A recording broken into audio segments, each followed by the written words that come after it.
보실 말씀은 창세기 1장 1절 5절입니다. 잠깐 기도하겠습니다. 하나님 이 시간에 말씀 묵상할 때 함께 하시고 우리가 아버지의 마음을 배우고 아버지의 뜻을 분별할 수 있도록 은혜를 더하여 주옵소서. 부탁하며 예수님의 이름으로 기도하옵나이다. 아멘. 오늘 말씀의 제목은 하나님의 비전입니다.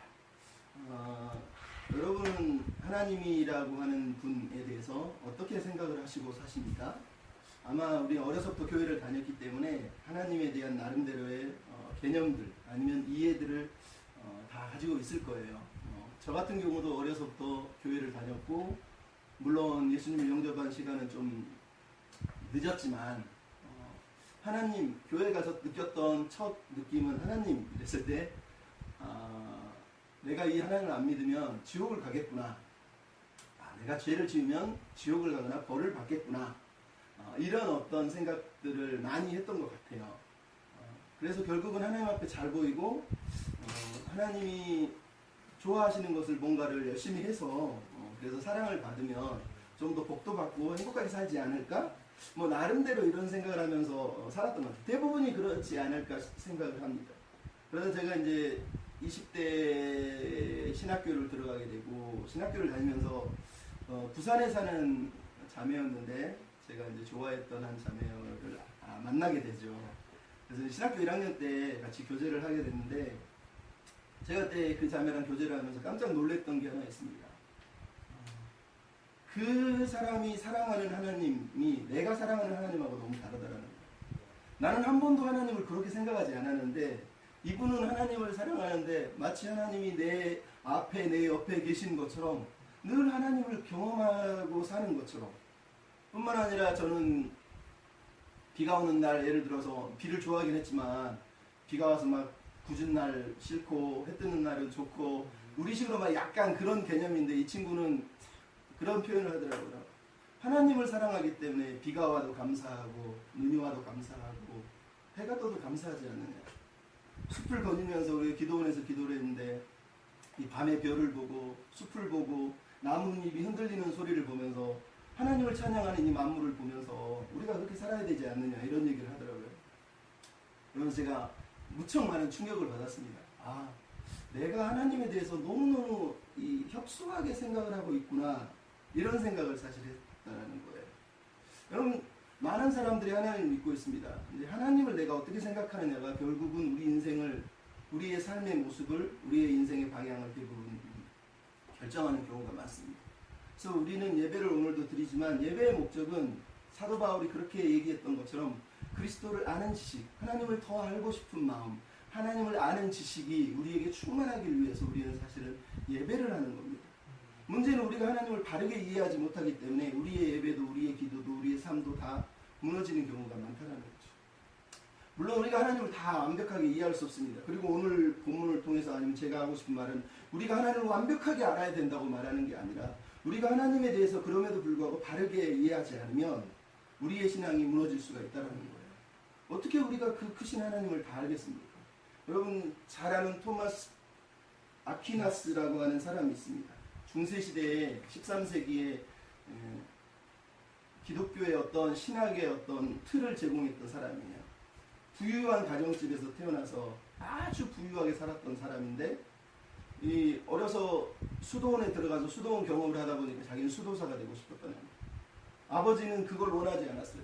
그래서 나중에 이 친구가 나폴리 대학에서 공부를 하게 되는데 거기서도 또 수도의 어떤 수도사들을 만나면서 수도사가 되려고 하니까 아버지가 형들을 보내가지고 이 아들을 감금을 시킵니다. 그러면서 너 네 꿈을 포기해라 이럽니다. 근데 이 사람이 아니다 나는 하나님을 위해 살고 싶다 이러면서 수도사가 되는데 누나가 이 친구를 어떻게 빼내가지고 이렇게 탈출을 합니다. 그 가족에게서. 그러고 나서 이제 한 대학교에 들어가서 거기서 이제 그 당시 아주 유명한 알베르투스라고 하는 이 신학자 밑에서 공부를 하면서 젊은 나이에 신학 대전, 이교도 대전이라고 하는 엄청난 분량의 책을 쓰면서 우리가 아는 신학 박사라고 불리는 사람이 태어납니다. 근데 이 사람이 1273년 12월 6일 날 그러니까 나이로 48세 되던 해예요. 정말 저랑 똑같은 연대 딱 그 시대에 성 니콜라스 축일에 가서 성찬식을 띠다가 성찬식에서 성찬을 띠다가 하나님에 대한 경험을 합니다. 그는 그전까지 하나님에 대해서 온갖 지식을 동원해서, 철학을 동원해서 아리스토텔레스를 배워가면서 아리스토텔레스 철학을 기독교에 접목시켜서 중세 스콜라주의를 어떤 면에서 만들어낸 사람이라고 할 수 있는 사람이에요. 근데 이 사람이 그날 48세의 성찬식에서 하나님을 만나면서 그때부터 학교에서 연구를 스톱합니다. 글을 안 씁니다. 깜짝 놀라서 제자가, 왜 교수님, 왜 연구를 그만두셨습니까? 내가 오늘 만나고 경험한 그 하나님이 내가 그동안 내가 썼던 글하고 비교할 수가 없다. 내가 썼던 모든 글은 다 지푸라기다. 그러면서 그걸 버려버려. 나중에 누나가 와가지고 너 왜 그래? 누나, 내가 성찬을 떼면서 경험하고 나에게 계시하신 하나님은 내가 글로 썼던 그 하나님하고 비교할 수가 없다. 내가 썼던 모든 글은 지푸라기에 불과하다. 그러면서 2번이나 그것을 간증을 하면서 이 사람이 자기의 연구를 멈춥니다. 제가 이 얘기를 들려주고 싶은 이유는 우리가 하나님을 다 할 수 있느냐? 그렇지 않다라는 거예요. 하지만 우리가 하나님을 바르게 이해하고 아니면 하나님에 대해서 바르게 인식할 때 우리의 삶은 뭔가 놀라운 일들이 사실은 벌어진다는 거죠. 우리가 하나님을 다 알아야 된다고 지금 가르치는 게 아니라 우리가 하나님을 바르게 이해하고 하나라도 분명하게 우리가 붙들면 우리의 삶은 조금씩 아니면 새롭게 변화될 수 있다는 거예요. 결국 우리의 문제는 하나님의 이해, 내가 하나님을 어떻게 이해하고 있느냐, 바로 그것이라는 거죠. 오늘 보면 창세기를 제가 꺼내드린 이유, 그리고 창세기 첫 장을 우리가 바라보고 있는 이유가 바로 여기 있습니다. 창세기 첫 장은 하나님에 대해서 선언을 하고 있습니다. 뿐만 아니라 창세기 1, 2장은 하나님이 꿈꾸시는 나라, 하나님이 꿈꾸시는 세상에 대해서 선언을 하고 있습니다. 우리는 창세기 1, 2장을 보면서 창조주 하나님이 누구셨는지, 그리고 인간을 향한 소명이 무엇이었는지, 그리고 하나님이 장차되어야 될 세상을 바라보셨던 그 하나님의 비전과 꿈이 무엇이었는지를 다시 한번 새겨볼 필요가 있다는 거죠. 왜냐하면 이 창세기는 창조하는 그 시간에 모세가 아니면 창세기 저자가 쓰고 있는 게 아니라 출애굽 이후에 모세라는 저자, 아니면은 어떤 사람들은 모세가 아니라고 하지만 어쨌든 후대의 저자가 자기 민족들에게 하나님에 대해서, 하나님의 나라에 대해서, 꿈에 대해서 들려주기 위해서 창세기를 쓰고 있다는 걸 생각하면 창세기 1장은 타락하기 전의 이야기지만 사실 결국은 하나님이 꿈꿨던 세상에 대한 이야기고 하나님이 앞으로 만들어 가실 세상에 대한 이야기라고 우리가 읽을 수가 있다는 거예요. 그리고 나아가서 우리가 창세기 전체를 1장부터 50장까지의 그 과정 앞뒤를 보면은 창세기 처음과 마지막 장을 우리가 생각을 해보면 하나님이 하나님의 백성을 어떻게 만들어가고 계시고 그 백성이 어떻게 살기를 원하시는지를 우리에게 들려주고 있다는 거죠. 그래서 우리는 오늘 본문을 읽으면서 그런 부분들을 잠깐 생각해 보려고 합니다. 네, 창세기가 너무 방대해서 1장만 가지고 우리는 수많은 얘기를 할 수 있지만 오늘 본문의 주제대로 하나님의 비전이라고 하는 어떤 제목대로 우리가 이런 하나님의 마음을 잠깐 힐끗 보다라고 말하는 것처럼 잠깐 훑어보려고 하는 것입니다. 그리고 오늘 본문을 통해 제가 하고 싶은 말은 이겁니다. 하나님은 하나님 백성들이 하나님의 나라에서 살고 있고 하나님의 음성을 들어야 하고 하나님의 비전을 품고 하나님의 사랑을 증거하는 존재들이 되어야 된다라고 이 본문을 통해서 우리에게 증거하고 있다는 걸 강조하고 싶습니다. 먼저 하나님은 이 창세기 1장을 통해서 우리에게 우리가 하나님의 세상에 살고 있다는 걸 기억하길 원하십니다. 창세기 1장은 말 그대로 하나님의 세상을 창조한 창조주라고 선언을 하고 있습니다. 창세기 저자의 의도는 분명하죠. 하나님이 대체 무엇 때문에 어떻게 이 세상을 만드셨을까? 과학적으로, 진화론적으로 역사적인 정보를 우리에게 제공하기 위해서 이 창세기를 쓰고 있는 게 아니란 말이죠. 오히려 창세기의 저자는 혼돈과 공허로 물들었던 가득한 세상에 그 세상을 하나님이 피조물과 인간이 살 수 있도록 창조하셨고 이 창조한 세상을 사랑하셨고 너무 사랑하셔서 보시기에 좋았다고 말하는 그 세상을 우리에게 보여주고 있어요. 즉 창세기 저자는 이 하나님이 태초에 만드신 세상을 우리에게 보여주면서 우리가 나라고 하는 개인의 세상 속에 갇혀서 하나님이 만드신 더 큰 세상을 보지 못하고 살아가는 우리에게 하나님이 만드신 세상, 하나님이 꿈꾸셨던 세상, 그리고 하나님이 만들어 가시고 싶은 그 세상을 우리에게 보라고 초대를 하고 있다는 걸 기억할 필요가 있습니다. 여러분 마치 반지의 제왕이나 루이스가 만든 반지의 제왕이나 돌킨이 죄송합니다. C.S. 루이스가 꿈꿨던 마녀와 사자와 옷장이라든가 사자와 마녀와 옷장이죠. 아니면 돌킨의 반지의 제왕이 똑같은 얘기를 사실 하고 있다는 걸 우리가 기억할 필요가 있어요. 하나님이 이 본문을 통해서 마치 우리에게 그런 모습으로 다가오고 있지 않나 생각합니다. 그럼 사자와 마녀와 옷장을 보면 C.S. 루이스의 이야기는 그렇게 시작하죠. 헤번시가에 있는 4명의 아이들이 제2차 세계대전 때 전쟁을 피해서 먼 시골에 있는 한 교수 집에 우연히 들어가게 돼요. 그리고 거기서 피터 수잔 에드먼드 루시라고 하는데, 아이가 처음에는 루시가 들어가지만 한 명씩 옷장을 통과해 들어가다가 결국은 자기들이 꿈꾸지 못했던 새로운 세상이 있다는 걸 발견하게 되죠. C.S. 루이스가 이 소설을 쓴 이유는 딱 하나라고 그랬습니다. 이 세상이 전부라고 생각하면서 전쟁의 공포 속에서 무료한 아이들에게 이 세상 너머에 또 다른 세상, 즉 이 세상과 같이 겹쳐 있지만 하나님이라고 하는 분이 다스리는 그 세상이 있음을 기억하게 하려고 이 소설을 썼다라는 얘기를 하고 있죠. 돌키는 어떻습니까? 반지의 제왕을 통해서 프로도라고 하는 아주 작은 난쟁이가 자기 마을에서 아주 조그마한 그 동네에서 살고 있는 그 사람에게 결국은 더 큰 세상, 중간계라고 하는 곳에서 벌어지고 있는 전쟁 이야기에 뛰어들면서 인간의 욕망을 차지하고 세상을 지배하려고 하는 대적과 그 대적을 무너뜨리려고 하는 또 한 편들의 싸움을 들려주면서 결국은 우리가 어떤 전쟁에 참여해야 되는지 우리에게 들려주고 있고 초대하고 있다는 말이죠. 저는 그래서 이 소설들을 보면서 그런 생각을 합니다. 창세기 1장의 역할은 그런 거라고 생각합니다. 물론 우리 모두는 나만의 옷장에 갇혀서, 아니 옷장이라는 건 저는 메타포로 보거든요. 내가 입고 있는 옷들이 걸려있는 거예요. 즉 우리는 살면서 내가 옷을 입고 있다는 이게 메타포거든요. 내가 어려서부터 배운 인습들, 습관들, 생각들이 우리의 삶을 딱 가두고 있습니다. 내가 그 옷을 꺼내서 입는다라는 거. 내가 살면서 하나님을 믿지만 내가 이미 입고 있는 옷 위에다 하나님을 마치 액세서리처럼 우리는 이렇게 붙여놓고 사는 경우들이 많다라는 거예요. 우리는 결국 창세기를 읽지만 창세기를 읽으면서 무슨 생각을 합니까? 아까도 들려줬지만 창세기에서 하나님은 어떤 분일까? 이 하나님은 왜 인간을 이렇게 만드셨을까? 창조를 어떻게 하셨지? 과학이 맞아? 진화론이 맞아? 이게 역사적인 걸까? 이런 걸 가지고 하나님을 우리는 이 본문을 통해서 읽으려고 한다는 거예요. 마치 우리만의 옷장에 꺼내든 옷을 입고 그 하나님을 마치 거기에다 붙이려고 하는 거하고 똑같다는 거죠. 하지만 창세기는 내가 나라고 하는 옷장에, 나라고 하는 옷장 공간에 갇혀있지 말고 그 옷장을 넘어서서 하나님이 꿈꾸셨던 세상, 하나님이 보셨던 더 큰 세상으로 우리를 부르고 계신다라고 저는 그래서 생각을 하게 된 겁니다. 여러분 옛날에 J.B. 필립스라고 하는 목사님이 그런 책을 썼습니다. Your God is too small이라고 했어요. 당신의 하나님은 너무 작다. 영국에서 목회를 하면서 영국에 있는 성도들이 우리랑 똑같죠. 일반 개인들이 목사가 만나는 성도들이 가지고 있는 하나님에 대한 생각이 너무너무 작다라는 거예요. 작다라는 뜻이 무엇일까요? 하나님이 너무 크신데 너무 작게 생각한다는 그런 의미보다 하나님을 자기만의 하나님으로 자기만의 세계에 가둬놓고 그 하나님이 자기 예의를 뛰어넘을 때 그걸 감당을 못한다는 거예요. 아버지에게 폭력을 당한 기독교인들은 하나님이 폭군 같습니다. 응?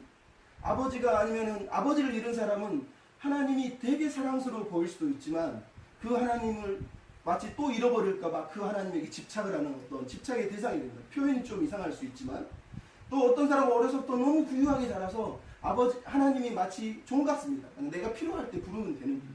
또 어려서부터 너무 가난하고 힘들게 산 사람은 어떻습니까? 교회 다니면서 목사가 평생 기복신앙만 가르쳐주고 잘 될 거야, 예수 믿으면 복 받을 거야, 천국 갈 거야, 기도하면 다 응답해줘 이렇게 믿는 사람은 아무리 성경을 읽어도 그 하나님이 성경의 창세기의 하나님이 아니라 기도하면 응답하는 하나님, 잘 믿으면 복 주시는 하나님, 죄 지으면 벌하시는 하나님, 이런 식으로 자기만의 세계에 하나님을 딱 가둬놓고 살아가는 경우들이 너무 많다는 거죠. 근데 창세기의 하나님, 우리가 보고 있는 이 하나님은 우리가 사는 이 세상과 겹쳐있는 하나님의 세상이 결국은 하나님이 사랑하는 세상이라는 거예요. 우리는 나라고 하는 공간에 나를 위한 하나님, 나를 향한 하나님이 아니라 하나님이 꿈꾸신 그 세상에서 사는 존재라는 걸 우리가 받아들여야 된다는 얘기를 제가 지금 하고 싶습니다.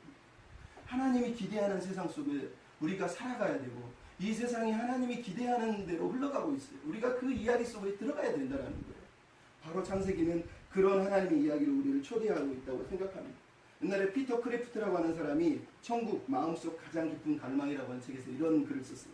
들어보십시오. 우주가 회전하고 비가 내리고 사람들이 사랑에 빠지고 아저씨가 담배를 피우고 사람들이 직장을 잃고 우리 모두가 죽는 것, 이 모든 것은 하나님의 예술작품, 하나님의 나라를 위한 것이다. 천국 밖에는 지옥 말고 아무것도 없다. 문제는 지구는 천국 밖에 있는 것이 아니라 천국의 작업장이자 천국의 모태다. 여러분, 이 마지막 말이 멋있는 말입니다. 우리는 하나님을 믿지만 하나님이 지은 이 세상이 마치 우리가 폐기시키고 떠나야 될 세상이라고 생각하는 경우가 많다는 거예요. 근데 창세기 1장은 누누이 얘기합니다. 하나님이 지으신 세상은 너무너무 보기에 좋았고 아름다웠고 하나님이 기대한 세상은 바로 이 땅에서 하나님이 원하는, 하나님이 기대하시는 그 세상을, 샬롬과 안식이 넘치는 세상을 만들고 싶으셨다고 말합니다. 지금도 인간은 타락했지만 하나님이 이 땅을 포기하신 게 아니에요. 여기가 하나님의 작업장이고 여기가 하나님의 나라를 잉태하고 탄생시킬 모태가 바로 이 땅이라는 거예요. 하나님이 사랑하는 세상에 우리가 살고 있는 겁니다. 그리고 우리는 매일마다 죄악을 또 범죄하고 또 우리 스스로도 넘어지고 쓰러지지만 그럼에도 하나님이 사랑하는 세상이 바로 여기 있습니다. 여기서 우리는 내 아픔 때문에, 내 슬픔 때문에, 내 삶의 환경 때문에, 내가 어렸을 때 배운 습관과 간섭 때문에 하나님을 내 인생의 이야기 속에, 나라는 이야기 속에 딱 가둬버리지 말고 나를 하나님의 이야기 속으로 다시 보내야 돼. 하나님이 꿈꾸시는 세상 안으로 나를 다시 들여보내야 돼. 그래서 그분의 세상에서 내가 살아가는 삶이 어떤 것인지를 고민하면서 살아야 됩니다. 두 번째로 오늘 본문을 통해서 우리는 하나님의 세상에서 하나님의 음성을 듣는 존재로 살아야 된다라고 성경은 말합니다. 여러분, 창세기는 이렇게 얘기합니다. 하나님이 창조한 세계는 귀가 있었다는 거예요. 하나님이 창조한 세계는 처음부터 귀를 가진 세상이에요. 입을 가진 세상이 아니에요. 하나님이 모든 것에 대해 말씀하시니 모든 것이 순종하고 있습니다. 마치 귀를 듣고 빛이 있으라니 빛이 있고 열매를 맺으라니 열매를 맺습니다. 사람에게도 동일하게 명령하시니 그 일들이 일어나고 있는 걸 봅니다. 창조의 세상은 귀를 가지고 있었다는 걸 기억하고 있습니다. 성경이 이렇게 쓰여진 이유가 바로 여기 있는 겁니다. 하나님 왜 우리를 이렇게 만드셨어요? 뭐 때문에 우리를 이렇게 만드셨어요가 아니라 하나님은 인류의 문제가 경청의 문제라고 오늘 말하고 있는 거하고 똑같습니다. 이 땅의 모든 문제는 경청의 문제입니다. 창조주가 대체 뭐 때문에 나를 왜 이렇게가 아니라 하나님 그분이 우리를 향해서 말씀하시는 분이라는 거예요. 그 하나님을 우리가 믿느냐 안 믿느냐가 핵심인 거죠. 그럼 우리가 다 알잖아요. 신학교 다니면 다 얘기하는 거예요. 왜? 창세기 1장은 선언으로 시작하지 설득으로 시작하지 않아요. 우리가 하나님을 믿는 길은 설득이 아니라 그 선언을 믿느냐 안 믿느냐.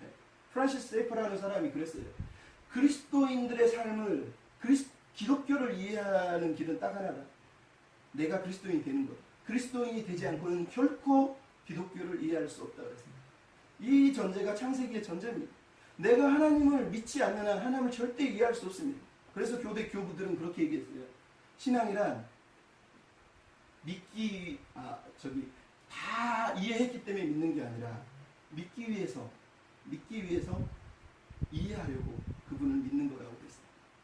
이해를 추구하는 신앙을 강조했단 말이에요. 다 이해하고 나서 믿으려고 하면 그게 어떻게 하나님이냐 이거죠. 창세기의 선언이 바로 그런 겁니다. 우리 인생의 문제는 정확하게 경청의 문제예요. 들음의 문제라는 거예요. 지구가 그 혼돈하고 흑암이 가득한 그 땅이 귀를 가지고 있었어요. 하나님이 말씀하실 때 들었다라는 거예요. 들었다라는 거예요. 그래서 이 경청이라는 말은 중요한 겁니다.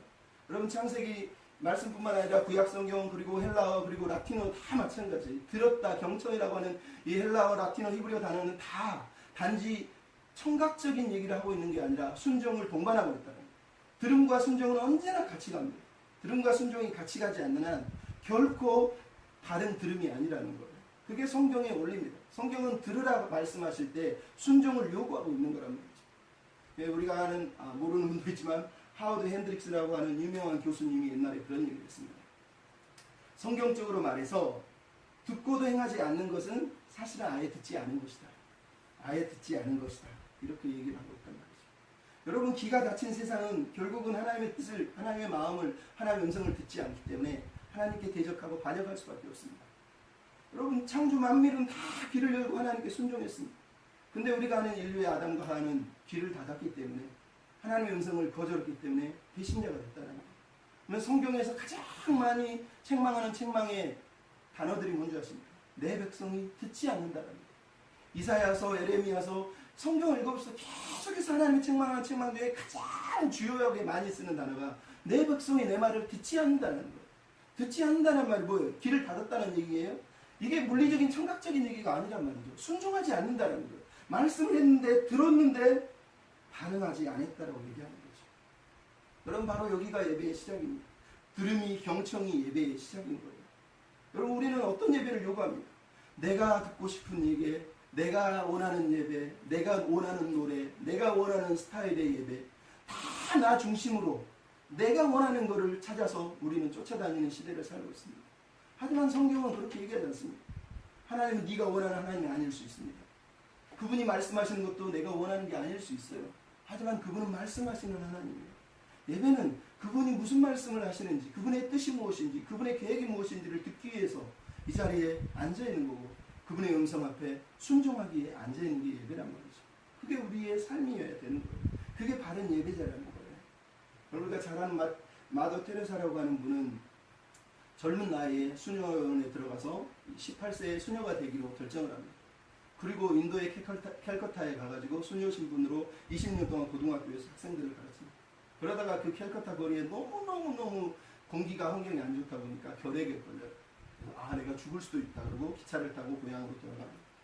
근데 기차를 타고 고향으로 돌아가는 날 그 기차 안에서 하나님이 수녀에게 말씀하시고 딱 한마디였다고 합니다. 내가 목마르다. 내가 목마르다. 그때 마더 테레사 아그네스라고 하는 이 수녀가 깜짝 놀랍니다. 하나님이 자기에게 내가 목마르다고 말해. 저기에 길거리에 목말라서 내가 목말라 죽어가고 있는데 너는 뭐 하고 있느냐는 거죠. 그 음성에 이분이 거기서 깨어집니다. 그래서 다시 치료를 받고 다시 돌아와서 그리고 죽을 때 87세로 돌아가실 때까지 그 인도의 캘커타 거리에서 그 가난한 영혼들을 섬기며 살다가 돌아가십니다. 근데 그분에게 어떤 기자가 그랬죠. 수녀님 기도할 때 어떻게 기도하세요? 뭐라고 그랬다고요? 여러분 다 아시죠? 듣지요. 듣지요 그랬다네요. 뭐라고요? 저는 기도할 때 들어요 그랬다네요. 그래서 그러면 하나님은 뭐라고 그러세요? 그분도 듣지요 라고 얘기했다. 여러분 이게 무슨 말인지 알겠습니까? 둘 다 아무 말 안 하고 지금 듣고 있다는 얘기를 하고 있는 건가요? 아니죠. 서로가 서로에게 들으려고 하는, 경청하려고 하는, 그 사람을 알려고 하는 그 깊은 교제 속으로 들어갔다고 얘기를 하는 거예요. 여러분 창세기가 우리에게 들려주는 말이 그겁니다. 인생의 모든 문제는 들음에 시작하는 거예요. 내가 경청해야 됩니다.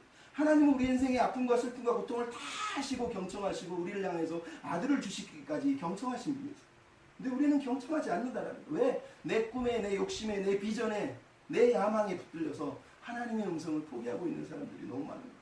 내 슬픔에 젖어서, 내 아픔에 상처에 젖어서 하나님조차도 내 상처 안에 가둬서 그런 하나님으로 하나님을 왜곡해버린단 말이죠. 그래서 창세기가 얘기합니다. 태초에 지구는 피조물은 귀가 있었다. 우리도 귀가 있습니다. 하나님은 우리에게 들으라라고 말씀하신다는 거예요. 나가서 오늘 본문은 우리에게 그런 얘기를 합니다. 왜 하나님 우리에게 귀를 주셨습니까? 결론은 우리가 그분의 비전을, 그분의 계획을, 그분의 뜻을 바로 듣고 그렇게 살아가게 하시려고 우리에게 귀를 허락하셨다는 거죠.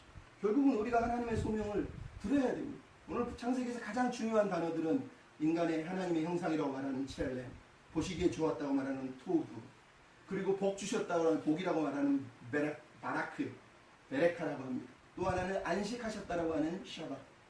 이 네 단어들입니다. 이 네 단어들 가만히 보시면 여기에는 다 하나님의 꿈이 들어있잖아요. 특히 하나님의 형상이라고 말씀하시면서 하나님이 했던 말을 봅니다. 생육하고 번성하고 땅에 충만하나 그리고 다스리고 정복하라라고 얘기합니다.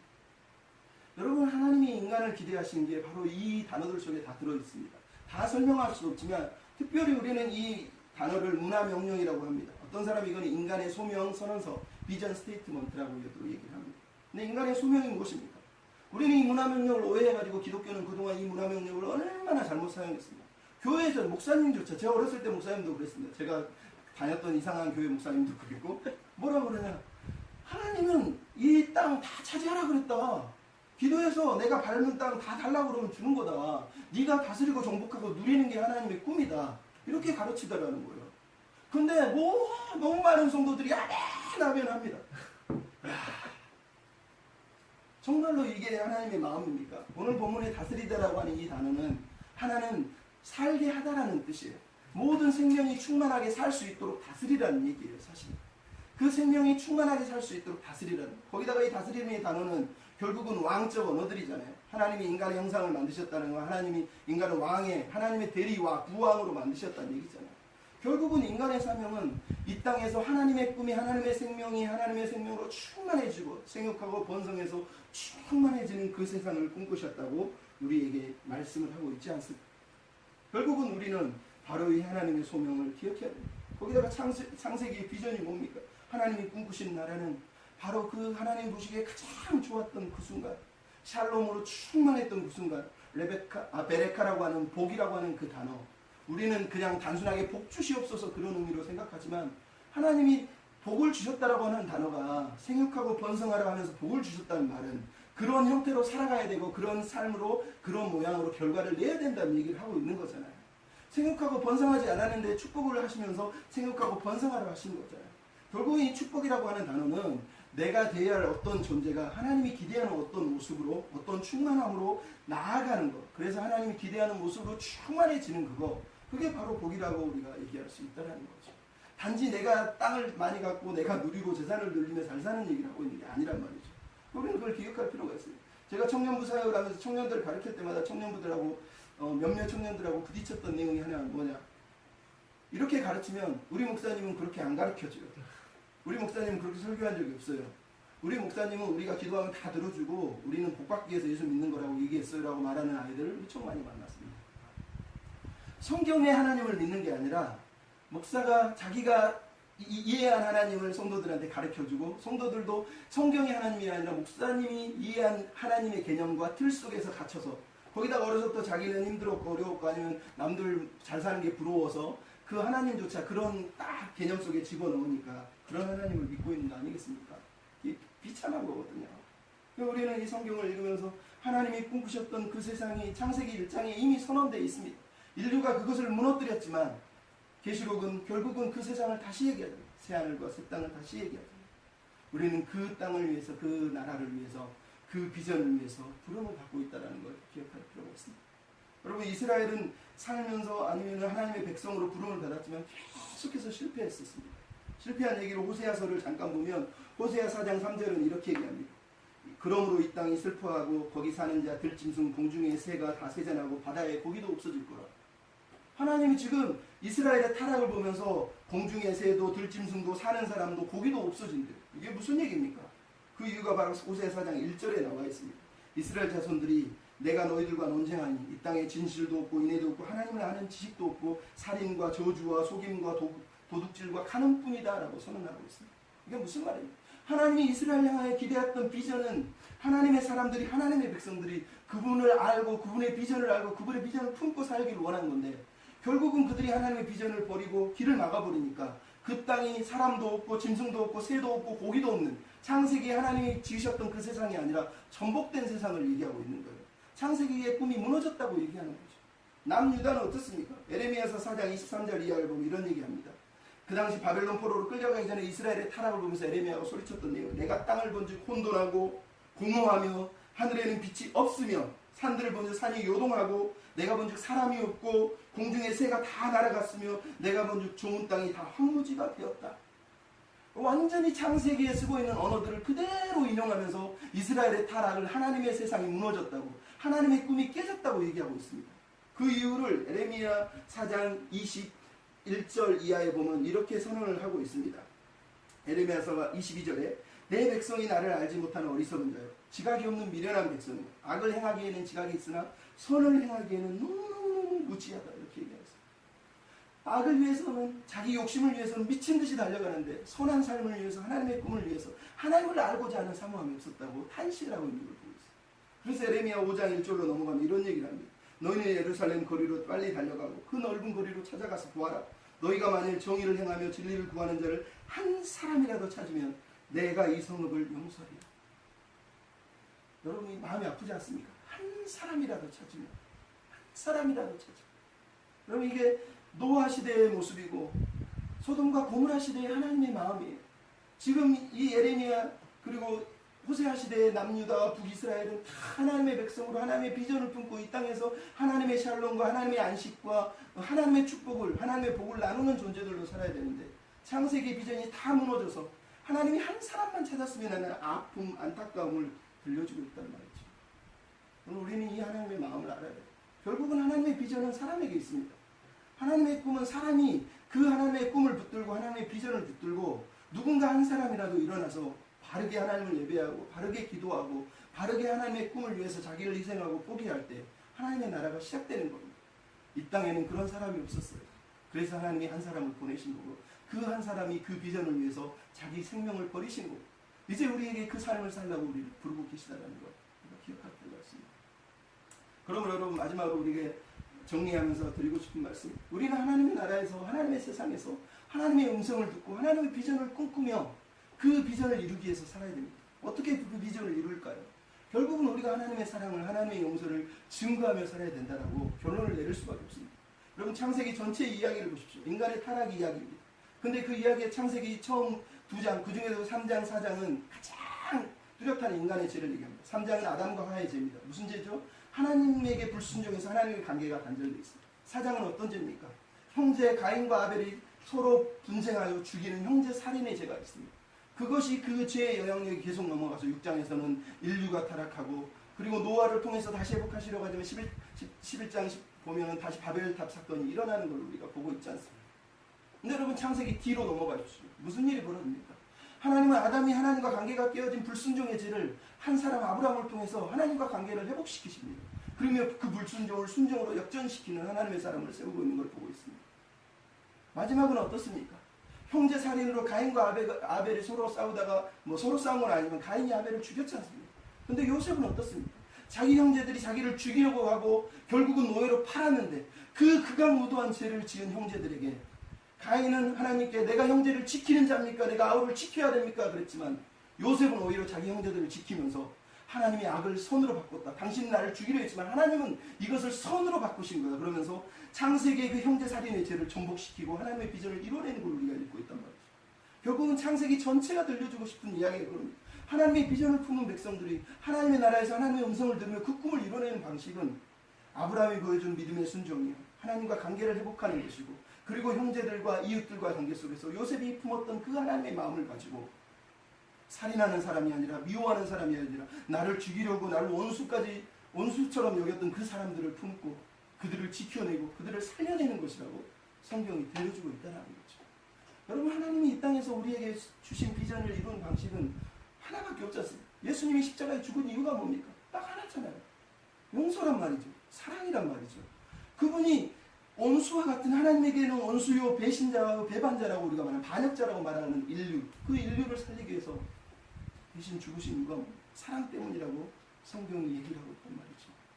그럼 좀 길어졌지만 제가 마무리하면서 이런 얘기를 잠깐 하려고 합니다. 지금 한국에는 예멘 난민 문제로 시끄럽습니다. 저는 정치적인 입장을 얘기할 수 있는 입장의 사람은 아닙니다. 그리고 제가 그런 얘기한다고 해서 뭔가 달라지는 건 하나도 없습니다. 단지 제가 페이스북을 보면서 느꼈던 건, 하나님을 믿는 사람들이, 기독교인들이 예멘 난민을 대하는 태도가 기도합시다 이런 게 아니라, 어떤 사람이 예멘 난민에 대해서 그들을 도와줘야 된다 이런 얘기를 하니까 거기다가 막 악플을 달고 막 저주의 글을 써대고, 그러면 네가 다 데리고 살아라, 나는 힘들어 죽겠다. 물론 우리가 그만큼 양극화 시대에 부익부 빈익빈의 시대를 살고 사는 게 너무 힘들어서 손해보기 싫고 내 거 포주기 싫어서 그런 건 이해합니다. 하지만 우리는 이런 난민에 대해서는 사실 성경적인 관점으로 우리 삶을 돌아봐야 됩니다. 그러면 성경은 구약만 읽어보십시오. 여기에 신학교를 다니는 사람들이 있으니까 생각해보십시오. 구약은 계속해서 강조하는 게 하나 있습니다. 구약 전체에서 모세부터 선지자까지 강조하는 게 있습니다. 고아와 가부와 나그네를 돌보라는 거예요. 그 나그네가 이방인이고 고류민일지라도 애국인일지라도 너희 민족으로 들어오면 그들을 돌보라고 얘기하고 있어요. 마태복음은 어떻게 얘기합니까? 25장에 내가 헐벗고 가난하고 굶주릴 때, 그리고 나그네 되었을 때 네가 나를 섬기지 않았지 않느냐라고 책망하시는 것을 봅니다. 여러분 예수님이 말씀하신 내용 중에 가난하고 헐벗고 굶주린 것뿐만 아니라 나그네 되었을 때, 버림받아서 갈 곳이 없어서 나그네 됐을 때 넌 나를 외면했지 않느냐는 거예요. 우리는 교회에 헌금하고 우리는 교회에서 하나님 섬기다고 말하지만 실제로 나그네들을 돌아보지 않았다고 예수님이 책망하는 거하고 똑같습니다. 그렇지 않습니까? 이 땅의 교회가 이런 일을 보면서 쉽게 답을 내릴 수는 없지만 기도해야 됩니다. 우리가 정말 성경대로 살고 있는가? 재정을 줄이면 됩니다. 건축하고 있는 데는 건축 포기하고 그거 도와주면 되잖아요. 판공비 쓰는 사람들 판공비 포기하면 되잖아요. 쉽게 얘기해서 뭐 선교여행 가겠다 그러면서 여기저기 후원 받아가지고 쓰는 사람들 그거 좀 포기하면 안 됩니까? 물론 그렇다고 다 해결된다는 게 아니라 그런 어떤 손해보려는, 아니면 포기하려는, 희생하려는 마음 하나도 없으면서 그냥 난민이니까 우리가 손해본다 이렇게 떠드는 거 너무 웃기지 않습니까? 그것도 기독교인이. 역사적으로도 이거는 중요해서 얘기합니다. 여러분 성경적인 답뿐만 아니라 역사적으로 기독교인들은, 초기 기독교는 난민들에 대해서 어떻게 대했는지를 기억해야 됩니다. 주 100년경에 안디옥에서 일어났던 일들이에요. 그 당시 안디옥에는 사회적인 혼란으로 유민들이 너무너무 몰려서 18개의 집단 종족들이 몰려왔다고 합니다. 그래서 그 땅에는 실직자들 가난과 재해와 범죄로 인해서 완전히 시끄럽답니다. 사람들이 난리가 난 겁니다.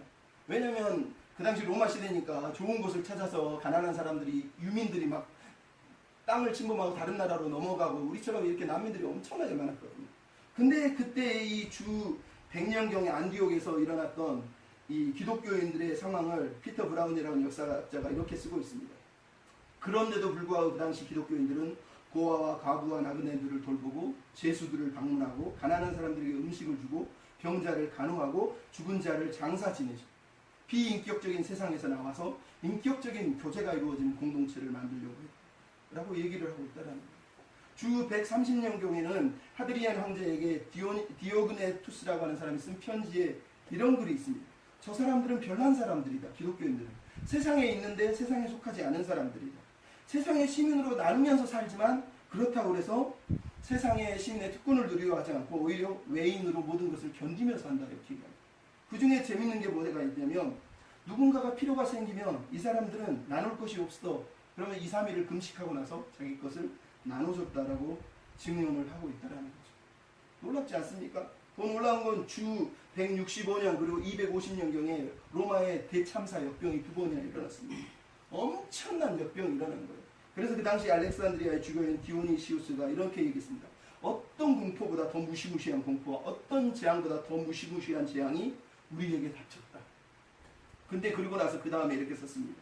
하지만 기독교인들은 다른 사람들로 인해 질병이 감염되고 이웃에게 병을 짊어지면서도 고통을 즐거이 받아들였다. 다른 사람을 간호하고 죽음을 자신에게 전가하고 그들 대신 죽었다.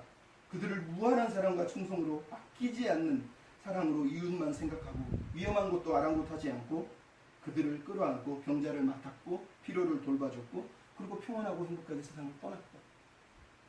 그럼 믿어지십니까? 막 난민들이 몰려오고 가난한 막 재해가 몰려오는데 남들은 나 죽겠네, 나만 살아야 되는데 나라도 살고 싶은데 이러고 있는 세상에 이 사람들은 병을 오히려 떠안고 죽음을 떠안으면서 그리스도인의 사랑을 보여줬다라고 얘기를 하고 있다는 엄청난 얘기입니다. 그래서 그 당시 2세기의 조술가들 그리고 2세기의 사람들이 쓴 글에 이런 글이 있습니다. 한번 보십시오. 키프리안이라고 하는 카르타고 주교는 이렇게 썼습니다. 그분이 지속적으로 회화비를 주시듯이 하나님의 아들을 고백한 사람이면 선한 아버지의 후손이면 그분의 선하심을 따르고 있는 사람이 맞다면 우리는 그것을 증명해야 된다. 그것이 우리의 출생에 부합하지 않는가. 당신들은 선한 아버지를 따라서 해와 비를 주시는 그분, 악인과 선인에게도 은혜를 부으시는 그분을 믿느냐? 이렇게 씁니다. 아테나고라스라고 하는 사람이 이렇게 썼습니다. 하나님이 세상을 다스린다고 생각하지 않는다면 우리가 그토록 순결하게 살겠는가? 불가능하다.